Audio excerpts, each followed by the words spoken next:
Salbaro o Pan-Bisaya ang recipe natin ngayon. Dahil kasi ito ng Leyte, Salbaro ang tawag namin nito doon. At Pan-Bisaya naman dito sa Cebu, ito ang sikat na tinapay naming mga Bisaya noon. Kaya gusto ko rin i-share sa inyo kung paano ito gawin. Para simula, naglagay lang ako ng isang basong tubig sa palanggana at 1/4 kilo na asukal. Tunawin lang muna natin to. Naglagay na rin ako ng kunting asin bago haluin.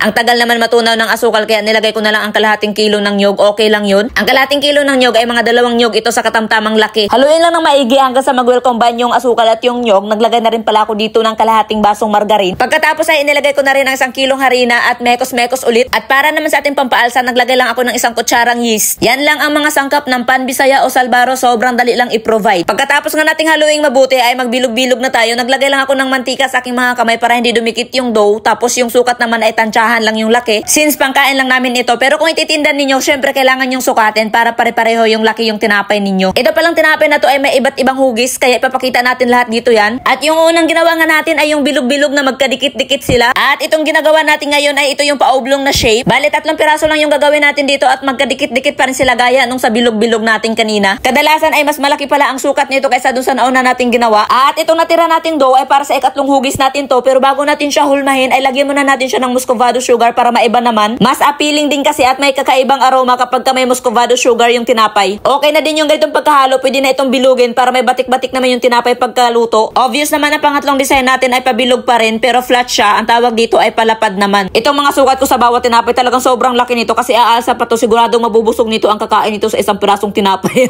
Formahin lang natin lahat at pagkatapos maporma ay isalangsang na natin ito dun sa ating lutuan. Pagkatapos nga nating mai-arrange ay paaalsahin natin to ng 1 oras. Dito pala ay gagamit ako ng improvised oven sa pagluluto kaya habang nagpapaalsa ako ay nagpapabaga na rin ako ng aking oven. Kasi sa baga-baga lang ito lutuin para hindi masunog. After 1 hour of resting ay isinalang na nga namin at niluto namin ito sa loob ng 10 minutes. At kung napapansin nyo, taas at baba pa rin yung apoy namin.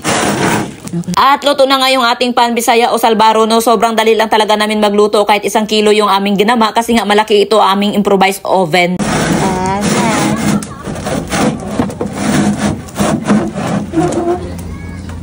Nanay, lagi, diri banda hilo-hilo pa na. So, ito na makatawa na jud me after of hard work kay makakaon na jud me. Nakakapagod talaga magluto at ang init pa, sana kaon na lang agad, charot.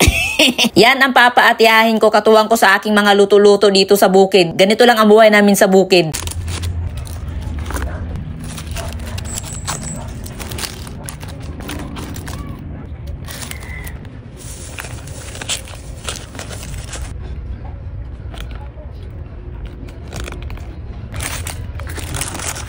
kita tumban.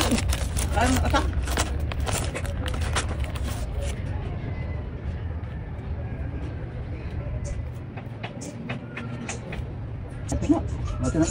Oh, Yara? Ano man? Ano man?